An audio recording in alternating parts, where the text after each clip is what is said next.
This is Democracy Watch. Mark, you and I have spoken at length about all of the attacks on democracy in North Carolina at the hands of Republicans there. We finally have some good news being handed down from that state. Can you explain what just happened? Yeah, so the North Carolina Court of Appeals just ruled that another effort by the Republican legislature in that state to strip the governor of the power to appoint the state board of elections and the county board of elections is unconstitutional under the state constitution.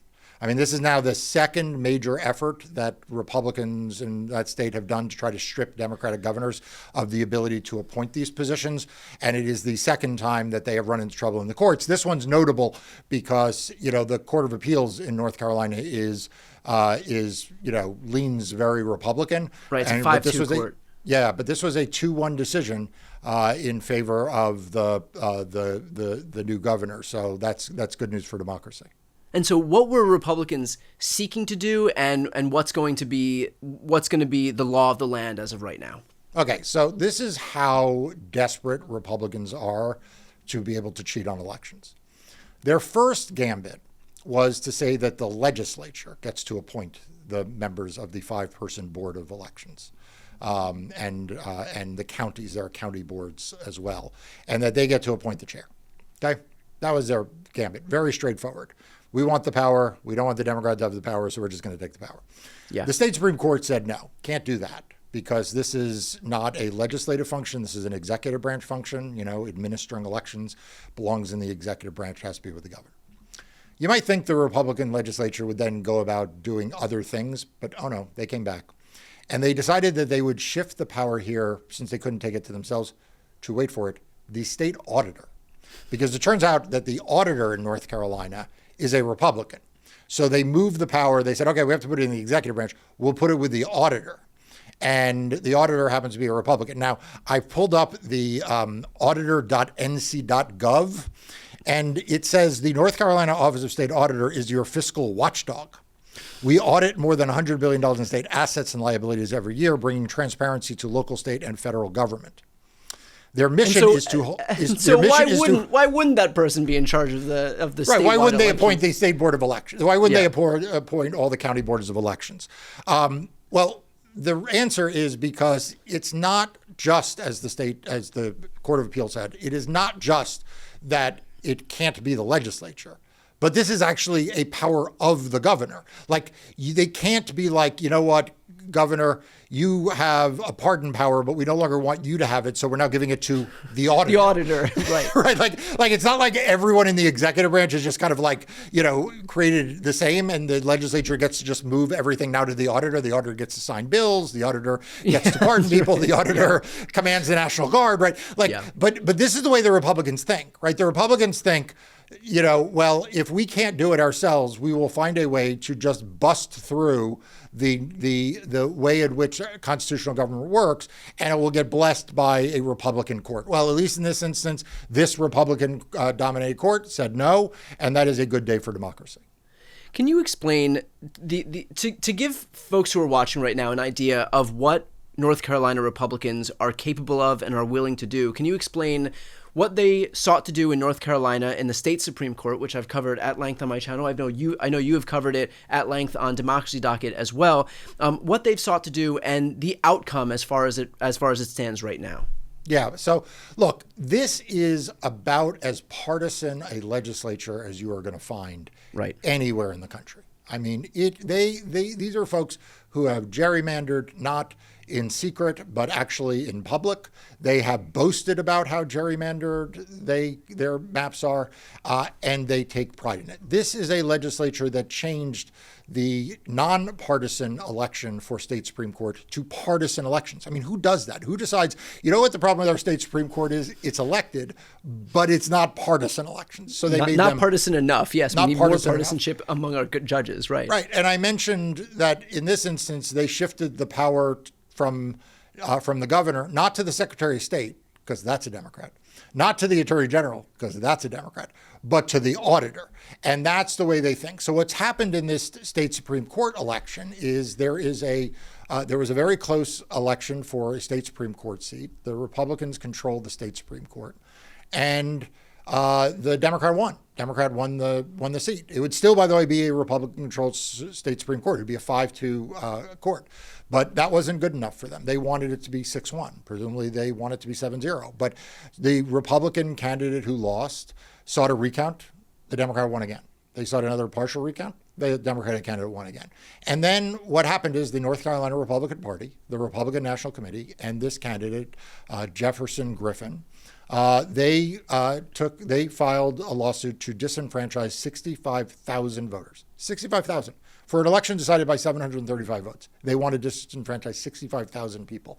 And cherry-picked, by the way, from 4 overwhelmingly Democratic counties. That's right. They came up with 3 buckets of reasons to disenfranchise these voters. All 3 reasons are basically the voter followed the instruction that were given by the state. They followed the instructions given by their counties. They followed the instructions on the form. But the Republicans don't think that those votes ought to count. So what they did is they went and found 3 buckets and then only targeted 4 counties. They targeted Durham County, where Duke University is, a very blue county. They targeted Forsyth and Guilford counties, which are essentially where the triad is. Winston-Salem, you have several universities there, Wake Forest, among others. And then they targeted the county where Asheville is, sort of a blue dot in the middle of red. And those are the only counties. They didn't seek to disenfranchise voters for the same reasons in any of the other counties, just those counties. And so this went up to the state Supreme Court. The Supreme Court rejected part of it, said, no, we're not going to disenfranchise one category, but adopted disenfranchising the other 2 and said those voters are going to have to cure their ballots. And then it went to federal court in a case that the Democratic candidate, Allison Ridge, brought. My law firm, representing a group of individual citizen and groups, filed a parallel lawsuit and said, no, this violates the federal constitution. You cannot disenfranchise voters for following the rules that they were told by the state after the fact and then change the rules of the election. And just recently, the Fourth Circuit Court of Appeals put on hold, blocked the remedy that the state Supreme Court had suggested or had issued an order on while the federal courts review this. So I am hopeful that the federal courts are going to block this, but this is a ruthless group. And, this is what the Republican National Committee is up to. While we are all, among Democrats, while we are all fighting and paying attention to what Donald Trump is doing in Washington, D.C., as we have to, as we must, as we need to with every fiber in our being, the RNC's massive voter suppression war machine grinds on. And it is grinding on in North Carolina to try to steal this state Supreme Court seat, to try to pass this law that takes the governor's authority and gives it to the auditor. These tactics we are seeing in state after state. In Indiana, they are going after students. In Montana, they are passing a voter suppression law. We're seeing this all throughout the country. It's why Democracy Docket tracks this stuff. It's why they report on it. It's why my law firm and I litigate it. I want to talk about the precedent that this would set if the Fourth Circuit Court of Appeals didn't block the cure process from going on. So right now, there is a cure process for a small amount of ballots that was stopped in its tracks.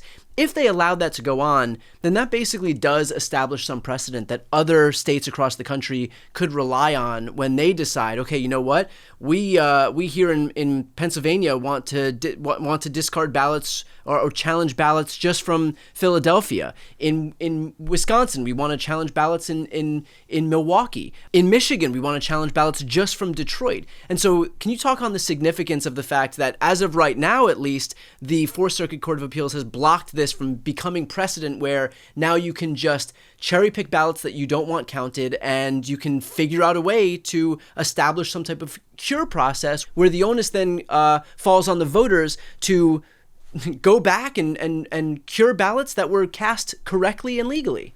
It has been the top priority of the Republican Party ever since Donald Trump in 2020 went to court to say the election may be over, but I still get to change the rules. That's what Donald Trump did in 2020. It is what Republicans tried to do in 2022. It is what Republicans were prepared to do at the presidential level in 2024. What we are seeing in North Carolina in this state judicial election is the Republicans executing that playbook. They were blocked from doing it in 2020, so there was no precedent. They were blocked from doing it in 2022, so there was no precedent. They are trying to do it in this judicial election in North Carolina because if they can get the federal courts to bite off on this radical theory, a theory that led to Republican lawyers being sanctioned in 2020, if it is now blessed in 2024, this is going to be the playbook that we are going to see in every election moving forward. In every election they lose in the midterms in 2026, in every race they lose in the presidential in 2028, they will say, we will wait for the votes to be cast, for the votes to be tabulated, and only then we will decide what we think the rules will be. And we'll go to court, and if we can find a favorable judge, they will bless it. We have to stop this now. We have to stop this before it gains any traction. And we have to all be paying attention to this as one of our top priorities. Perfectly put. Mark, let's finish off with this. If you're in North Carolina and you've seen the way in which Republicans have gerrymandered their legislature and also the congressional delegation, how do you have any faith that North Carolinians can ever have equal or fair representation again, seeing the ways in which these North Carolina Republicans will abuse and wield power to their political advantage? Look, my message to the voters of North Carolina, and for that matter across the country, is this. Republicans are going to try to cheat. Republicans are going to try to suppress your vote. Republicans are going to try to promote election deniers and put them in positions of power to try to rig the outcomes. Okay, we know that. We know that Donald Trump is going to support them every step of the way with the full power of the federal government. But you need to not give up hope. You need to understand that there are lawyers out there who are fighting every single day for free and fair elections and to make sure your vote counts.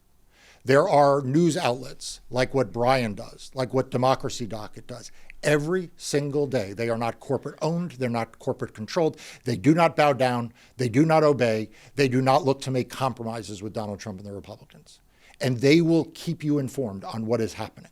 So there are lawyers fighting, there are news outlets reporting, and your part is to not let Donald Trump win by making you be discouraged, by you giving up, by you believing your vote won't count, and by you staying home. Every one of us has an obligation to be an active participant in democracy. That means people like Brian, who have 4+ million people hanging on his every word. It means people like me who try to speak out and also try to go to court to make sure you're protected. But it also means you doing your part, talking to your friends, your family, your neighbors, telling them not to give up hope and to make sure they are speaking out against what we're seeing from Donald Trump and the Republicans. And it means making sure that they and you are all registered to vote and that you vote not just sometimes, not just in the big ticket elections, but in every single election. Because ultimately, if we all do that, we will beat them at the ballot box and we will restore American democracy. Perfect place to leave off. Again, for those who are watching right now, to support the invaluable work that Mark and his team are doing, engaging in fearless independent journalism, please sign up for Democracy Docket. I'll put the link right here on the screen and also in the post description of this video. I'm Brian Tyler Cohen. I'm Mark Elias. This is Democracy Watch.